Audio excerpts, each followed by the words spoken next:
Pep Talk UK. It's time!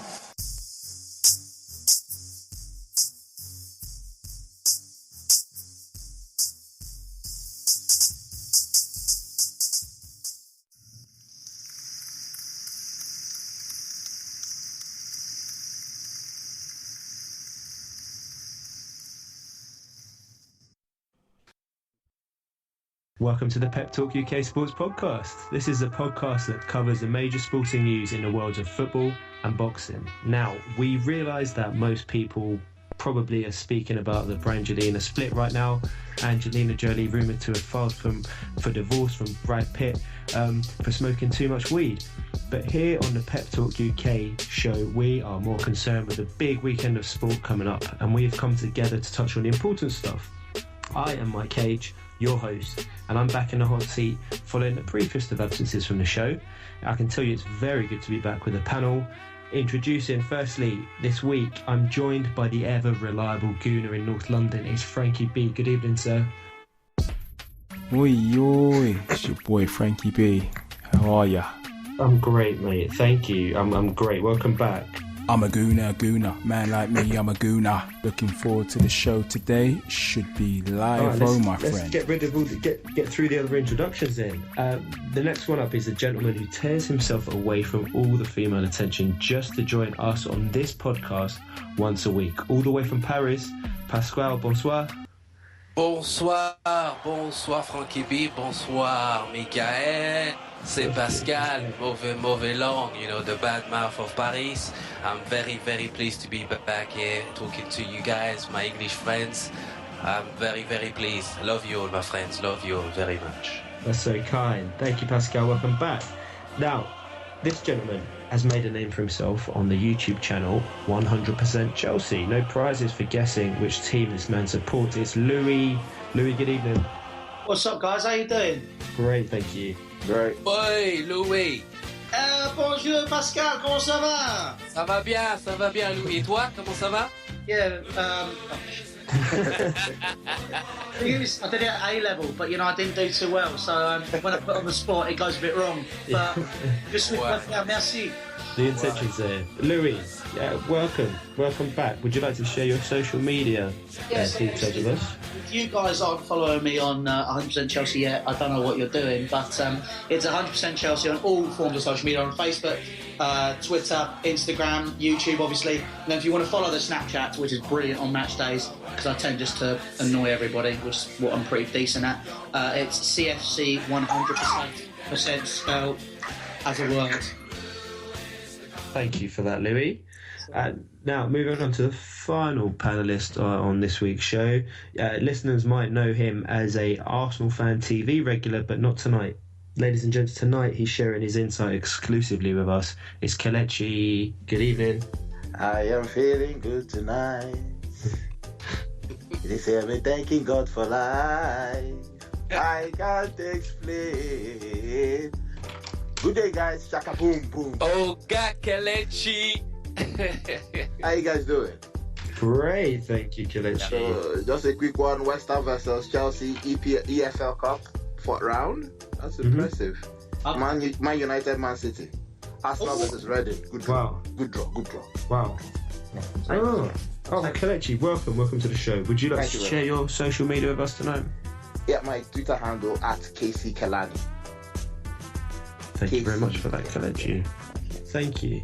Now, gentlemen, it's time for some real talk on Pep Talk. Let's get moving straight into the football. EFL Cup. Kelechi, what are the highs and the lows from this round of the EFL Cup? Well, I mean, Arsenal won away 4-0 with a second string side, although an expensive second string side. Mm-hmm. And they played some quality football. Lucas Perez looks like a very decent buy. You know, the second goal showed some, determination, to score that goal. And then Xhaka, I mean, he was bought for 35 million. He's scoring from 35 yards. So I expect people to be scoring from 89 yards, after they were bought for 89 million, you know what I'm saying? So, those are the highs. Mm-hmm. And the draw's being done right now, as you said. The two Manchester sides being drawn against each other. Yes. We don't have any Manchester supporters in the pod tonight.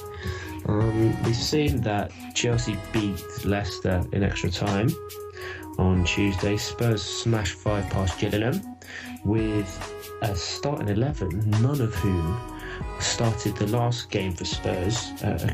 Promising signs for Spurs fans, seeing the strength in depth utilised there.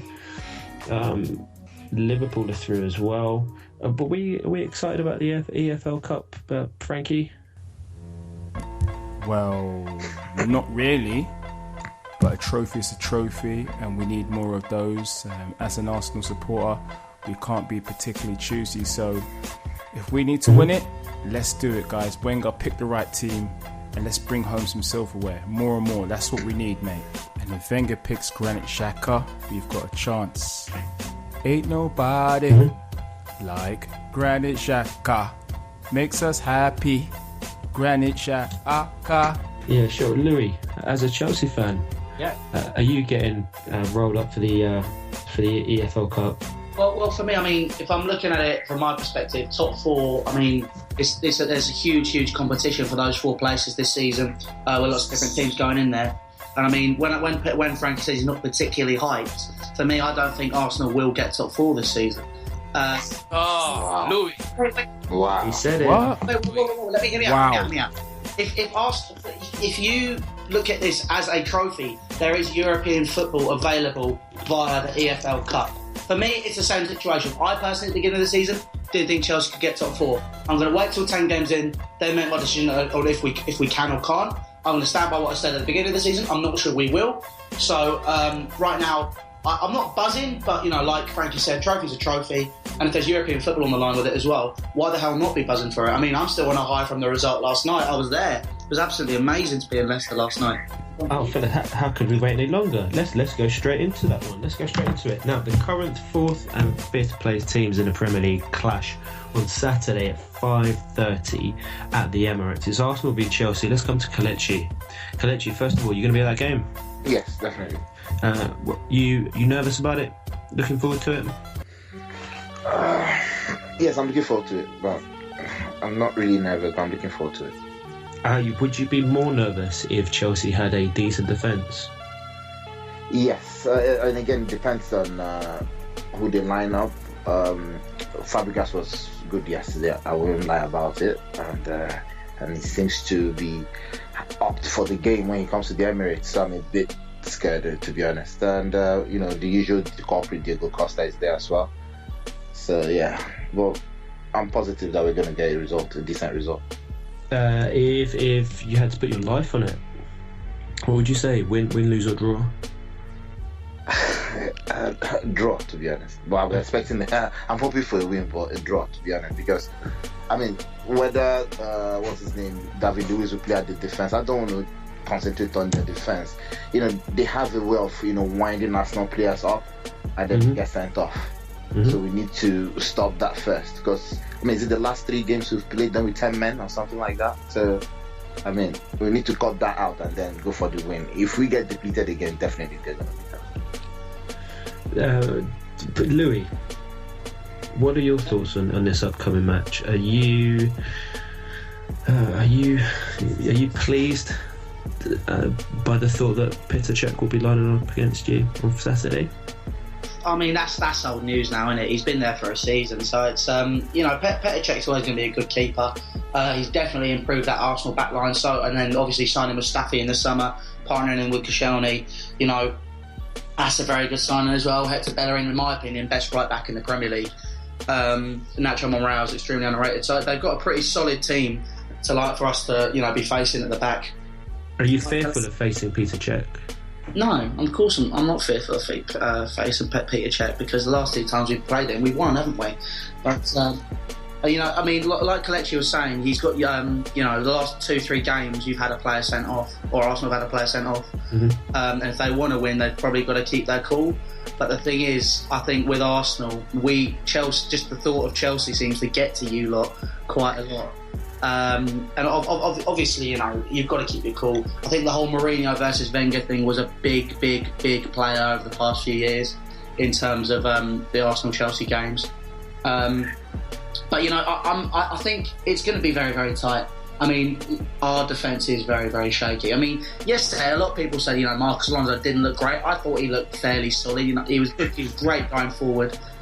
Defensively, I was a bit on edge, but he can do a job there. Plus, with Matic seems to be playing well. With N'Golo Kante in the middle of the park, I'm very, very happy. And, you know, I know that we are capable of going there and winning. But I think I agree with Kelechi. I think it will be a draw. I can't see this, you know, excelling as a game, so I just think we'll cancel each other out because we've both been playing really, really good football recently.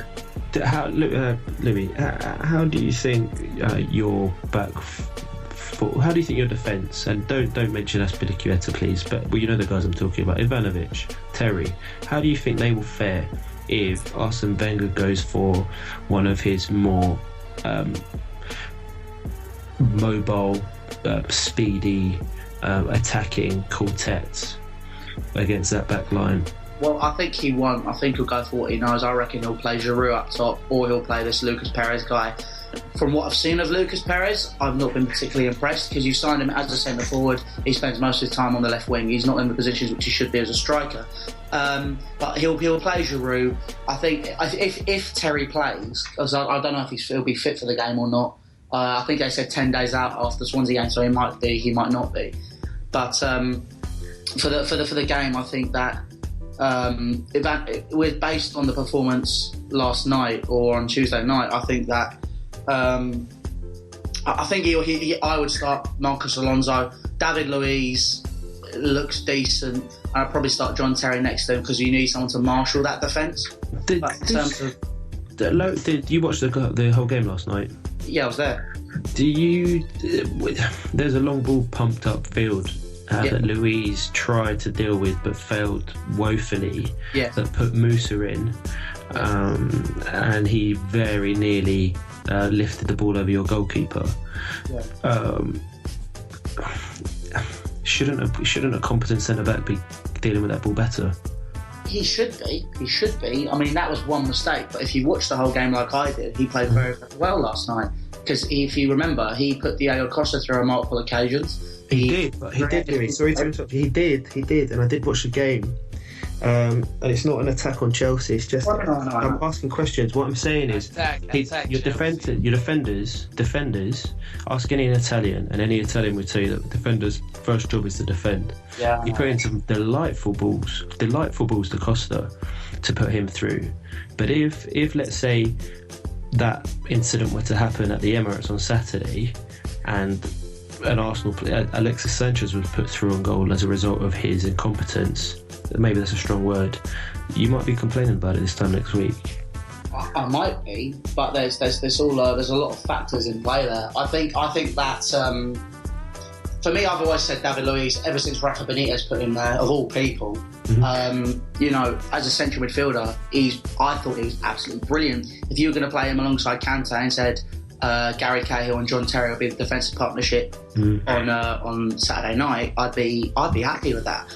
But the thing is, Conte has said that he will be playing Luiz as a centre-back. Now, Luiz, for me, he is capable of being an excellent centre-back. He was there the season we won the Champions League. He played to the pain barrier. He was absolutely brilliant. And in the big games, he does tend to be that player who you can rely upon, I think. But, you know, like you're saying, he is prone to the odd defensive error, the odd mistake.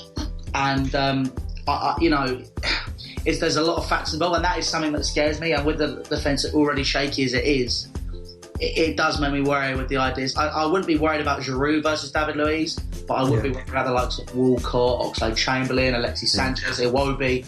I am worried about those sort of players and just how we will deal with them, because our team is very sluggish at the back. It's very sluggish in midfield.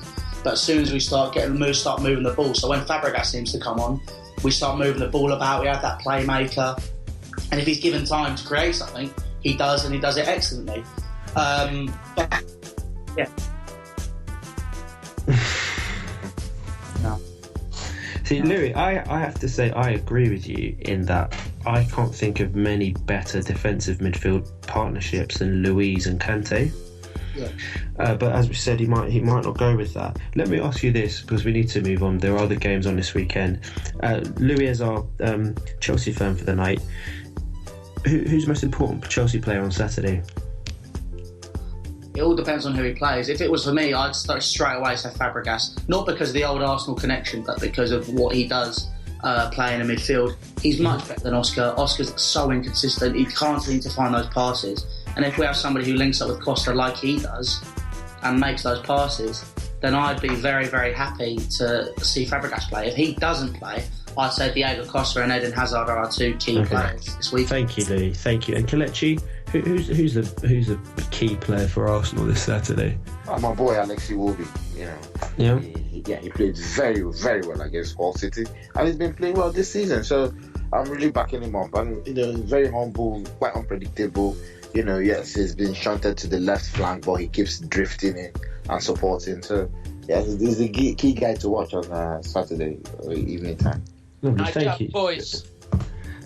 Thank you guys for that. Now, yes, of course, we know there are other games happening this weekend in the English Premier League. Most notably, perhaps, the other game is happening at midday, 12:30 p.m. kickoff. It's Manchester United, Mourinho, and probably Wayne Rooney hosting Leicester City. Pascal, let me come to you on this one. Oui. What are you expecting when Man United match up with against Leicester City? Michael, what I'm expecting is this morning I went to my witch doctor. She's from Senegal. And I asked her if she could carry on the curse against Manchester United, because I want them to do dreadfully bad, to perform very badly, and I'm hoping for Leicester to unleash yet another disappointing victory and defeat against Manchester United. I was very pleased last week with their defeat against Watford. I thought it was great. I think something's fundamentally wrong at Manchester United.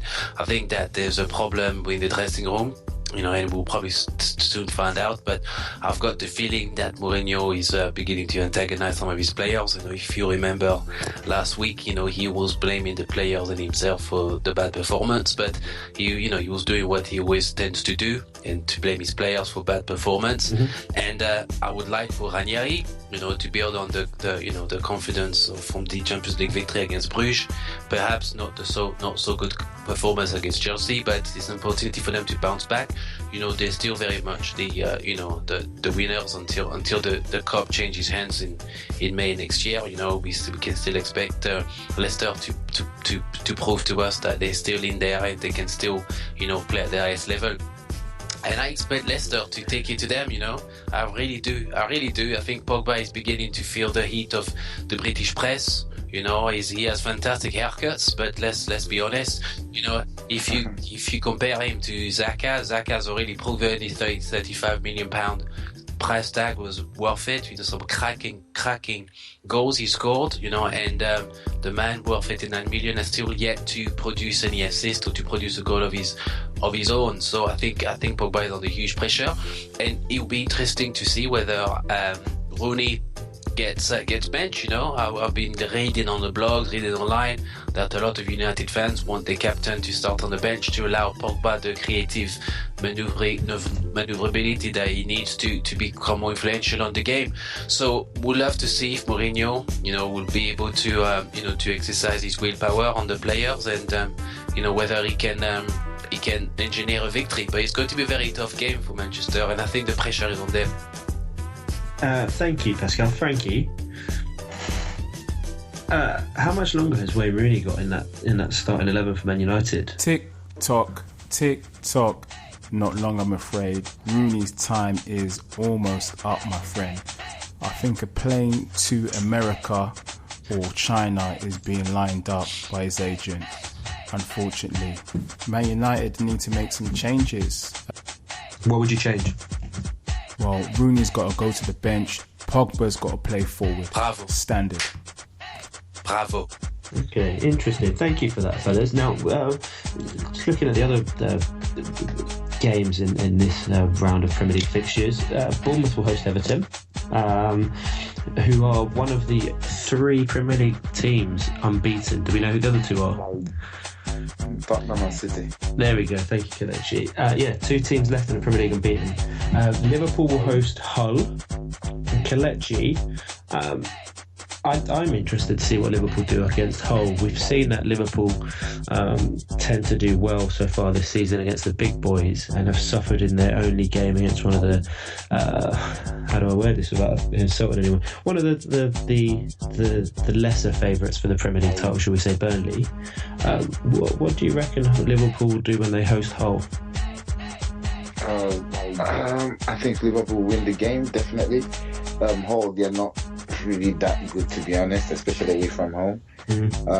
I expect Liverpool to do the job. I mean, they've got an area of excellent players, strikers that are just banking in the goal. So it's a short 3 points for them. Short 3 points. Thank you. Now we've got Sunderland hosting Palace, who are enjoying a resurgence, and Swansea City, who will welcome Manchester City on Saturday afternoon. Louie, do you see any way Swansea can stop City? No. They're going to get absolutely battered, in my opinion. When they played us, obviously they had a bit of a resurgence in the second half. But that's because they being Swansea. Yeah, had a bit of a resurgence in the second half, Swansea.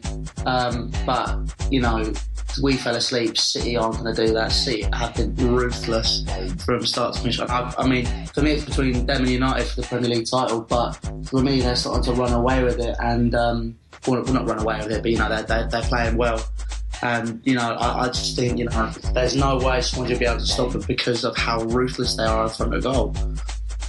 Does anyone on this panel at this stage see any team finishing above City after 38 games on current form? It's too early to tell, I think. It's too early to tell. I mean, they won't continue this form all season. It's impossible to do that. But, I think there might be, there might not be. See, my questioning is who on earth is going to stop City? Kelechi, do you see anyone doing it?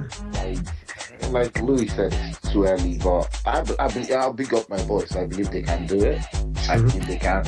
Although we did it in pre-season, it's pre-season, but I believe they can do it.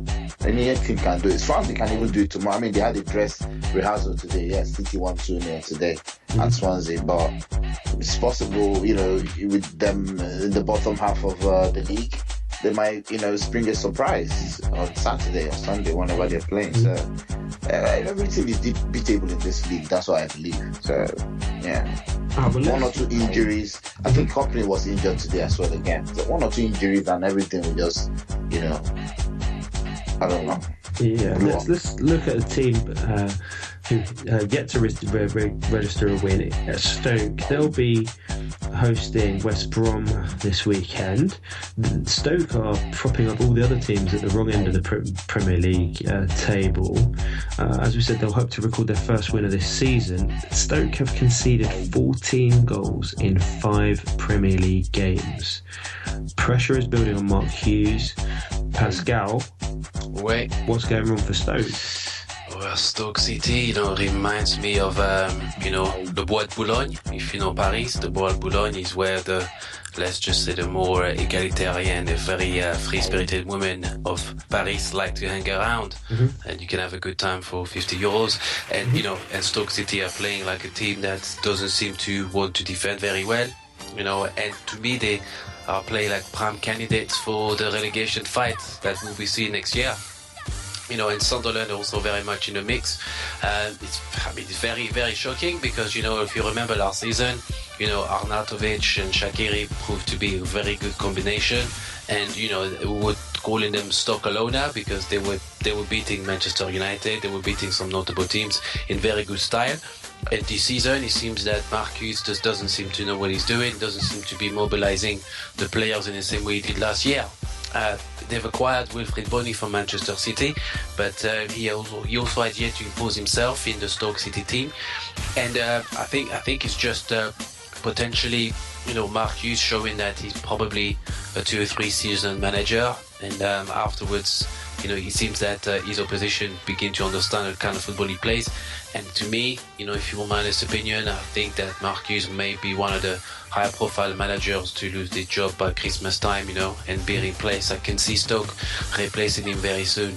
Pascal, can you see my script? My next question was to Frankie. Wait. Is Mark Hughes prime candidate to be first managerial casualty of the season? I think the Stoke fans and chairman will stick by Mark Hughes. He brought excitement to Stoke. They used to be a long ball team, but now they've got top ballers like Shaqiri in their team, Bojan. They're going places, so they need to stick by him, support him, and realise that it's a long-term project, and Mark Hughes is up in the levels. Mm-hmm. Right. I know this has been recorded. I'm not sure it will be, but we shall see. And turning back to the other weekend, the weekend's other games, we've got West Ham against Southampton, Burnley against Watford will be the Monday night game.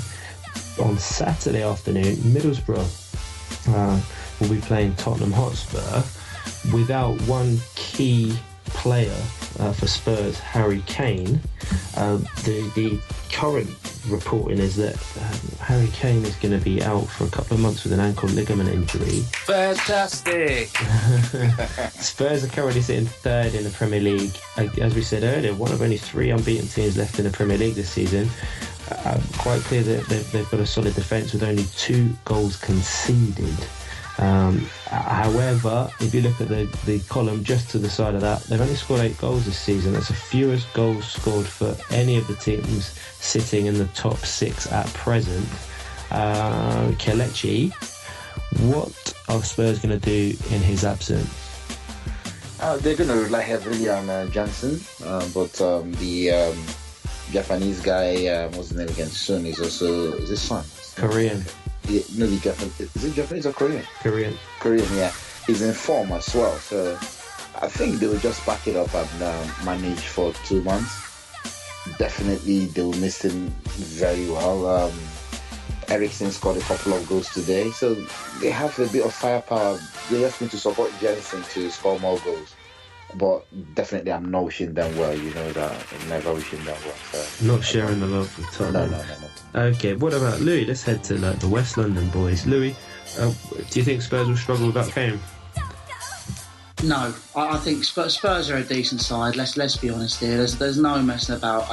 Without Harry Kane, there is potential for you to struggle, but I just can't see it happening. I just think, even though Middlesbrough have been playing relatively well, and I say relatively, it's because they just come up. They've had that little run as a promoted team, but Spurs are a very, very good team. Like you were saying earlier, you've got strength in depth.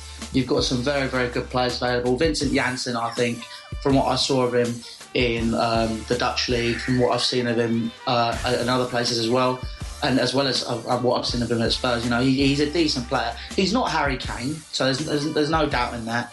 But like the others have been saying, you've got the likes of Son, who's a goal scorer machine. Eric Lamella's a good player.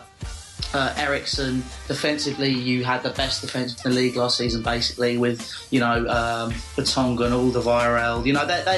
They are a very, very solid team. And against Middlesbrough, I won't say turning them over, but I will see you winning comfortably. Maybe you might concede, but I think it's going to be pretty sound for you lot. Reason for optimism, guys. Thank you. I wasn't quite expecting that. Thank you very much to our panelists. That's the football segment out the way. Now we turn our attention to the boxing. Right, so we turn to the boxing. Canelo Alvarez versus Liam Smith. That match took place in Arlington, Texas on Saturday night. Canelo claimed the WBO light middleweight title with a 9th round stoppage. He hit his opponent with a left hook body shot that ended the contest. Attention now turns to prospective Canelo versus Triple G fight. Pascal, you watch the fight? Mikael Canelo, Viva Mexico. Yes, Mikael, I usually don't like people with red hair, But Canelo seems Why, to be... Pascal? What have they ever done to you? I mean, they're not particularly attractive, but... I like redheads. Have you ever been with a woman with red hair? This is being recorded. This is going out, Pascal. Well, we are men. We can talk about a romantic escapade, but I'm very, very concerned about other parts of the body displaying such hair color. So I tend to stay away from those type of men. But we can have a chat another time about that. We certainly can. But Canelo is the only man that would want to emulate his hairstyle with red hair, because he seems to be very much at the top of his game boxing wise. But taking away his physical attributes, Canelo came in very, very strong, and he's proven every single fight that he's cemented himself as a future Hall of Famer and a box office sensation. I mean, let's face it, Lee Smith, if you remember when we had Spencer Ferron, he did say that Canelo, was miles above Smith in terms of skill. And he was quite high in the fight, was from the very beginning. Canelo imposed himself, imposed his skill, and the body shots were superb. I mean, he was incredible in terms of the combinations and the way that Canelo bossed the fight. Smith tried his very best to come forward and to impose himself, but Canelo was very, very much in control from the very beginning. And unfortunately for Britain, another world champion fell to the sword, and Smith went down in several rounds. First round he went down on the 7th, then the 8th, and then finally the 9th, where he succumbed to the superb display of power from Canelo. I mean, I learned later on that Canelo also fractured his thumb during the fight, so we will not be seeing much of him for the rest of the year. But that's good, because there's probably an opportunity for the Triple G Canelo fight. Canelo did announce at the press conference that he did offer a contract to Triple G, and Triple G's people failed to read it. So whether the contract was in English and should have been translated in Kazakh, I don't know. We still have yet to find out. But Canelo said very, very boldly, he's not scared of nobody, and he's the best fighter in boxing at the moment, best pound-for-pound fighter. Triple G claims he's the best pound-for-pound fighter, and I think it's time for the world to see who's the best fighter. And I believe that potentially next year there could well be some negotiations for that fight to take place. But Canelo doesn't really need Triple G. I think Triple G needs Canelo more than Canelo needs Triple G, because Canelo has yet, has proven himself to fight, at different weight classes, different levels, and he's beaten some very good opposition. And it's up to Triple G now to decide to make that decision. And it'll be good for Triple G to come down in weight division and meet Canelo, maybe at the catch weight or at light middleweight, to see whether that fight could happen. Interesting. Now let's turn to another an upcoming fight. Anthony Crawler, who is the bookie's favourite, versus George Linares at the Manchester Arena this coming Saturday evening. This one is a huge unification matchup for the WBA and WBC lightweight championships. Yes. Pascal, are you going to be watching that one? Of course. I first, I was engrossed in the Crawler fight when he beat Barroso in May, and he claimed the WBA lightweight belt. It was a very enthralling fight, and it was in Manchester, where Crawler will be taking on Linares. And Crawler obviously had the home advantage. Very earlier on, Barroso tried to box the fight, and Crawler slowly came into the fight and dominated and stopped him. But this one, Mike H, if I'm very, very honest with you, Linares is a very interesting and peculiar individual. He's of Venezuelan descent, but he grew up, his latter part of his life in Japan. At 17 years old, he immigrated to Japan. He's fluent Japanese as well as Spanish, but he's never really fought in Venezuela, and he's very much used to fight in places outside of his native country and of his adopted Japan. So to me, what this means, my gauge, is that you have a fighter, a WBC lightweight champion in Linares, that is comfortable in fighting abroad, And if you look at some of the footage between him and he fought an Englishman not too long ago, Kevin Mitchell, who's a very good fighter, and he completely dismantled Kevin Mitchell. It was an unbelievable fight. Kevin Mitchell in that fight, his eye socket was fractured in many places, and he retired him. And he's got very good offensive skill, very, very good fighter, and he's also ranked number 1 in the lightweight world rankings. And Anthony Crolla is ranked number 3. So Crolla is actually taking on the best in the world, in front of his home fans. But the concern I have for Crolla is that he's stepping up in quality and in class. I like Crolla very much. He's a good friend of Pep Talk. He's been very supportive of us before. But, I have to be an objective commentator when it comes to sports, and I have to give my analysis. And I think that Crolla will have to bring his A game to be able to destabilize George Linares, who some say is in his decline, but nevertheless he's still very much ranked as number 1. And what would be interesting is if Crolla wins, which I hope he does. The division above, the super lightweight division, has stacked of talent in that division package. You have the likes of Terence Crawford, Adrian Broner, Victor Pistol, and Lucas Matisse de Machina of Argentina. So it'll be interesting to see whether Crolla stays in that weight division or proves himself at the higher weight division with all this talent and all this super fight that can be made. But I'm expecting it to go to the judges' cards and a split decision. At this moment, I don't know which boxer to lean towards, but all I can tell you is that it will be a very electrifying fight come Saturday. I'm looking forward to it, Pascal. Thank you for that assessment. Let's touch on some other boxing news on this show. Chris Eubank Jr. He, as you may know, has pulled out of his fight against Tommy Langford, which was scheduled for the 22nd of October this year in Cardiff. Eubank Jr. has cited a severe elbow injury, and as a consequence, he's vacated the British middleweight title. Frank, did you hear about this one, Frankie? I'm not surprised in the slightest. I just think Chris Eubank Jr. is at the stage now where he needs to box amongst the elite. Triple G's waiting for him. Billy Joe Saunders, Daniel Jacobs, Canelo Alvarez. The big names are awaiting Chris Eubank Jr. So him giving up the title means absolutely nothing. We're going to see how good now Chris Eubank Jr. is. I believe he is one of the best at world level, despite some of his media antics. And it's going to be very interesting because, as Shaz alluded to in an earlier podcast, he believes he's the man that can beat Triple G. So for me, it's not bad news, and it's not surprising news. I think it is an indication of bigger things to come in the boxing world, especially in the British scene. Thank you, Frankie. Now, there's some other boxing news I'd like to bring to the attention of the listeners.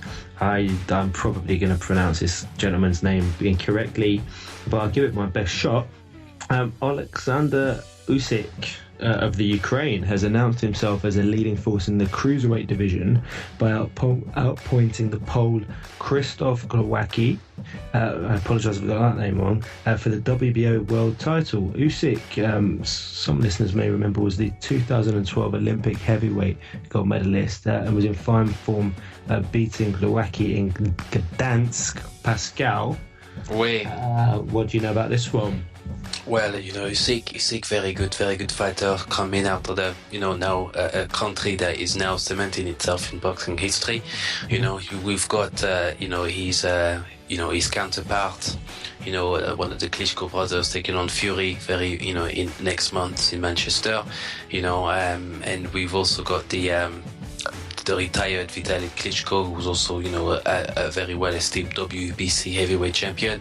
And Alexander Usyk seems to be the new crop of Ukrainian fighters. There's also Vasyl Lomachenko, who's also a very good, lightweight fighter, fighting at bantamweight division. And it seems that the Ukraine at the moment are producing some very exciting talent, and we'll be seeing more of them. And Alexander, very, very good cruiserweight prospect. He stood very strong against a very, very tough Krzysztof Glowacki, the fight went the whole 12 rounds, and it was a quite cagey fight, but Alexander showed the better footwork, the better combination. He's a southpaw fighter, and southpaws are very difficult to fight against. Sometimes if some boxers find him quite awkward, and it seems to me that the Paul was struggling with the Ukrainian boxer, and in the end, the judges essentially scored the fight, quite correctly. If I'm perfectly honest with you, what was also very interesting is that Britain's very own Tony Bellew was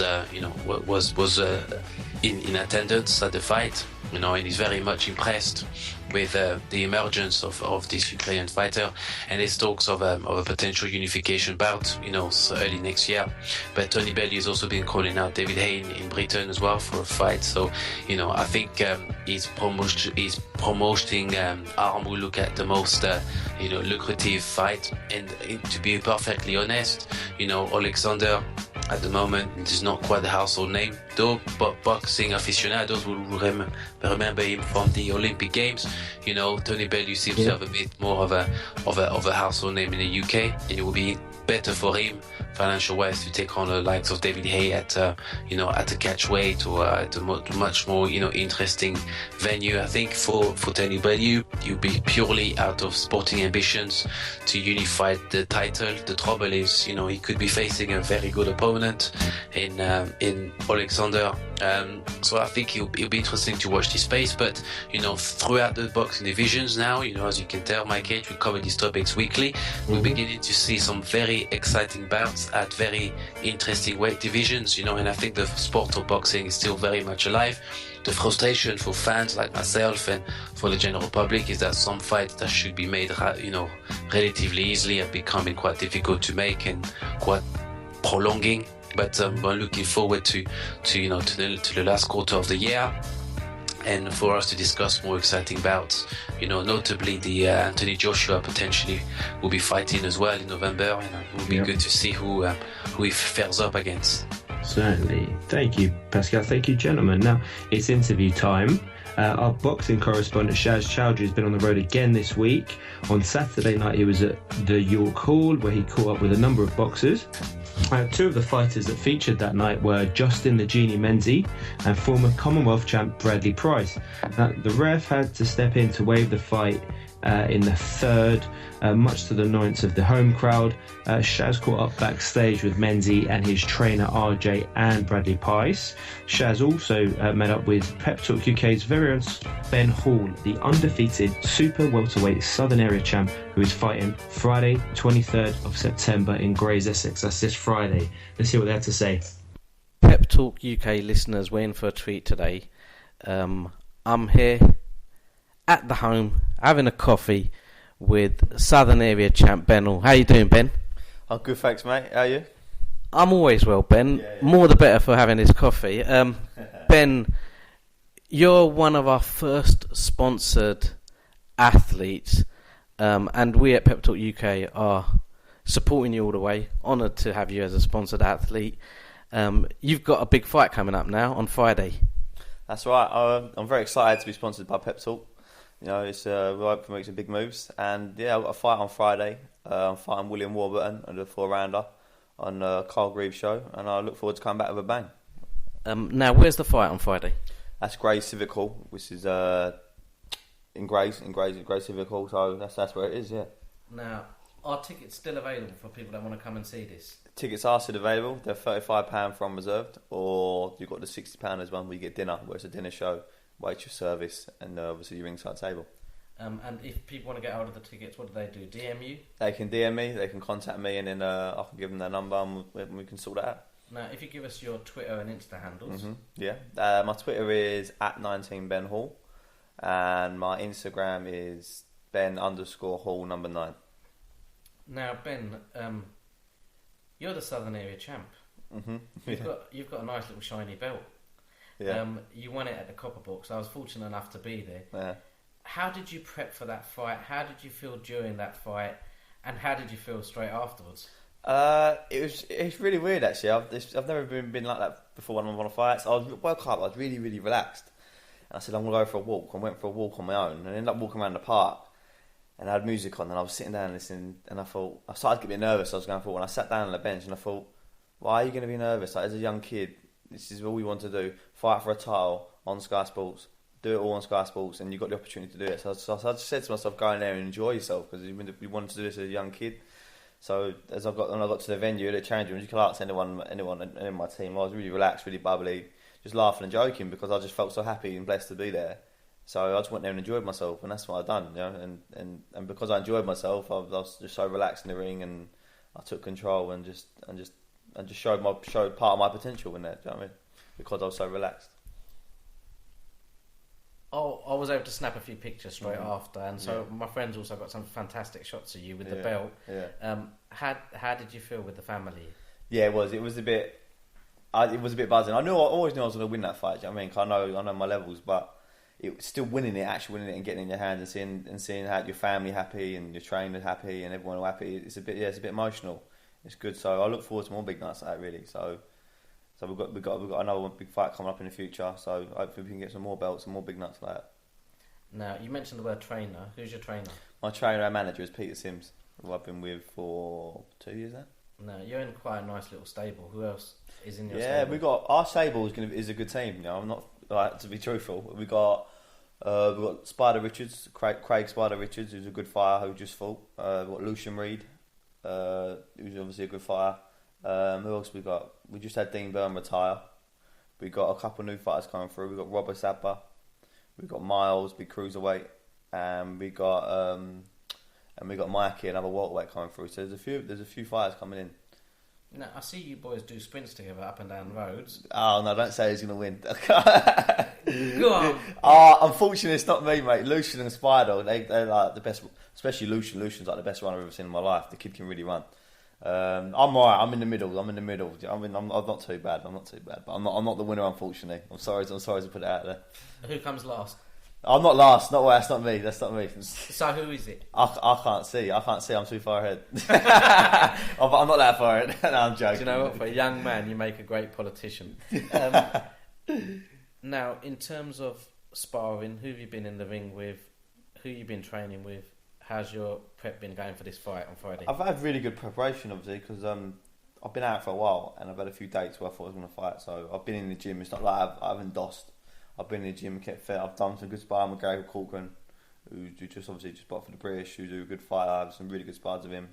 Most recently, I've enjoyed some sparring with Bradley Skeet, who's a terrific boxer. Obviously, he's WBO ranked number 3, I think he is. So that's a great experience for me. I've had some good rounds with him last week. So, and I just sparred my usual lot in the gym. So I just picked up some good experience, and I think Peter's might be sorting out some top sparring after my fight. So once I get all sorted, I'll let everyone know. But I'm picking up good experience now, and I'm going to need that to move on to the next level, and that's what I intend to do. Now, in terms of you saying there was a fight you were supposed to fight, but the fight didn't happen. Yeah. What are the circumstances? What happened? I've had a few issues, personal issues in April. I couldn't fight, and then I was meant to fight most recently, but there was a murder in York Hall day before the show. It was a crime scene, and it all got shut down. So obviously I couldn't fight. So now, Frank Moore's put me on this show. So it's all in the past now. There's no point dwelling on what I haven't been at. Just got to move on with it and live for the future. Now, you're still a young man. How old are you? I'm 23 years young. You're 23 years young. I'll tell my trainer I'm 21. It's a bit of a personal joke when he hears this. Well, I'll get hold of him and ask him what the reason behind that is. Now, in terms of boxing, who are your favourites? Who are your idols of all time? Felix Trinidad, James Toney. I sort of like watch them two and try and build one style in between them. That's the sort of style I like to see myself as. I like them guys. Who else I like? There's so many good fighters out there. I can't name them. Like, you can't name just one. Tommy Earns, Ray Leonard, Mayev obviously, but Trinidad is definitely the one for me. He's so explosive with his shots, and that's what I like to be. Now, in terms of you coming through this fight on Friday successfully, what's next? What's next? Well, we're open for anything really. We was going to fight for the English title. You know, Peter told me Sonny Upton don't want to fight me, so I don't know the reasons. Maybe you have to ask him. But so we're just moving on now. I want the biggest fight possible. We're open for anything here, around the world, anywhere. We're open for anything because we're ready. You know, we've been training hard. We're ready, and I want to show my worth. So we're open for anything right now. So I'll leave it down to my manager. He sorts out my work. I'm a fighter. I'll just fight whoever he puts in front of me. Now, as you know, I'm a Leeds fan. I support a proper football club. Who do you support? I support West Ham. I'm an Iron, mate. Who? I'm an Iron. West Ham. West Ham. Yes, West Ham. Do you know what? Before we started recording this, we discussed sparring and stuff like that. I'm not going to cuss you about West Ham because I know chances are when we get in the ring, what are you going to do to me? I'm going to bash you up. You know, they get younger and younger and they say the same thing to me. I don't know what it is. I try and be so nice to these boys and all they want to do is get me in the ring and bash me up. And trust me, they don't go easy on me. They practice all the moves. I've had one of them try something called a drop kick on me. Now, as a boxer, I don't know what that's all about because I had my guard up and he just took off and hit me with a drop kick. I'm not going to name the boxer either. I can do the roundhouse, so you've got to watch out for that one. Oh, cool, blimey. Honestly, I'm in the wrong sport. And that's what I get for cussing them about their football team. But we at Pep Talk UK, the panel, everyone, we're right behind you. We support you on your journey. We hope you dream big because we want to see you go all the way. I really appreciate that. That's nice words. I will go all the way. There's no doubt about it. I've got the mindset of a winner because I'm a winner. Nah, train hard, fight easy. Best of luck in the future for you. Any message for your fans out there? Everyone out there, keep been a bit quiet lately, but keep following me. I'm on track. I'm looking to take over the division. Trust me. It's been an absolute blinder today. I hope you have a good day. I hope you have a good training this week and a blinding fight on Friday. Me and some of my colleagues will be there to cheer you on. Brilliant. Have a good one. Cheers, buddy. Nice one. Thank you very much. Pep Talk UK are at York Hall today. Shaz Chowdhury with Justin Menzie, who's just had a fight with Bradley Price, the experienced Bradley Price. Justin, words can't describe what I saw there. You got stopped in the third round. Did you think it was a fair stoppage? No way. No way it was a fair stoppage. I was boxing lovely out there. I won the first 2 rounds clearly, catching him with some lovely shots, catching him with the better shots. And I felt great. Felt really good. And, you know, he caught me with a good shot in the third round, and it just dazed me a little bit. The referee just stopped it just like that. You know, after my performance in the first 2 rounds, and again, he didn't give me a standing 8 count. He just jumped in and stopped the fight, which I think was totally unfair. Now, Justin, your career, you've not had lucky breaks in your career so far. You were, I believe, 2-0, and then you were banned for a couple of years. Yeah. You've now come back into the ring. Bradley Price has been around the block. Why did you take this fight? I took the fight because it was a fight that was brought to me. I was training for another opponent. That one didn't come through, and my manager came to me and said if I'd like to fight Bradley Price, and I took it straight away without thinking about it. I didn't need to think about it. You know, I'm trying to get to the top, and I'm not trying to do it go down the easy road. I know Bradley Price. I know he's been around the block. I know he's fought for big titles. But at the same time, I believed it was a fight I could win. And again, it was a fight I was winning, clearly. So yeah, I took the fight knowing I could win the fight. And obviously, it's been stopped prematurely. Now, Justin, I know you personally, and I know you've had some quality sparring with some quality opponents abroad. Who have you been sparring in prep for this fight? Well, yeah, I've went away to the Ingle camp in Spain. I was out there for 5 days training. Unfortunately, didn't get to spar with Kell Brook while he was training for his World Championship fight against Triple G. But we was in the Ingle camp in Spain training for 5 days, and I've been down to Brighton to spar with Chris Eubank Jr., which I did really well against. And sparring against, you know, the likes of Michael Lomax in the gym. He's been coming down to help me out. And you know, I've been sparring with a lot of quality guys. So it's been the hardest camp I've ever had for any fight, and I've trained the hardest. I'm in the best shape I've ever been, and I was more than ready for this fight. I don't think it's going to help you me saying this, but I felt the ref should have given you a count, should not have dived in. But again, mine's just a boxing fan's view, a podcaster, journo's view. I think you were hard done by tonight, Justin, but I will be seeing you again. I'm going to bring in your trainer, RJ. RJ, what are your views on the fight tonight? The bottom line is, obviously, Justin started out boxing amazing to plan, behind the jab, nothing silly, and then started to touch him up with a backhand when he came in. Clearly was hurting Price. Price's eye was starting to swell. He was hurting him with big shots, and we was taking our time, so we weren't blowing ourselves out. At the end of the day, he did get caught in the third, but you can't listen. The reason why they got stopped tonight, because they're looking at the great experience Bradley Price and the novice of Justin Menzie. It was a wrong stoppage tonight. It was a disgusting stoppage. At least he didn't even give him a count. At least give the guy a count. His hands was up. He got buzzed, yeah, but so do fighters get buzzed in fights, yeah, especially winning great off the first 2 rounds and dominating the fight. Yeah, up to that point, he was winning the fight. He got buzzed, fair enough. His hands stayed up. He fell back onto the ropes. The ref should have gave a count. That is disgusting in my eyes. It's not sour grapes. It's just a disgusting decision. RJ, Justin, thank you very much for coming on Pep Talk UK. We will be following your career. We know you're going to come back stronger. We know this is just a little blip, and you will come back from this. Yeah, I'm 100%. You know, I've been through worse. So this is not going to deter me mentally at all. The only thing it's going to do is make me more hungry. So I'll definitely back 100%. Yeah. 1,000,000%, I'll be back. Thank you very much, Justin. Cheers. Thank you very much, RJ. Thanks, Chaz. Thank you very much, mate. Thank you. Bradley, a lot of people have written you off before this fight. Do you think that's fair to say? No, it's far from it. I mean, I've had 2 wins. Obviously, the opponents on losing records, and I knew it was going to be the same day. I'm coming back. You know what I mean? I've had 3-0 now. I'm coming back to win some big titles. It was an impressive stoppage tonight. The Menzie camp feel that it was a bit premature, the stoppage. What were your thoughts on it?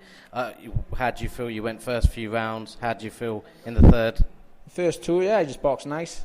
The plan was, I'm changing my style around. I used to get involved in fight after fight after fight. I mean, I'm 35. I can't be doing that now. I need to be boxing, using my boxing skills, and I felt I'd done that pretty good at that in the first 2 rounds.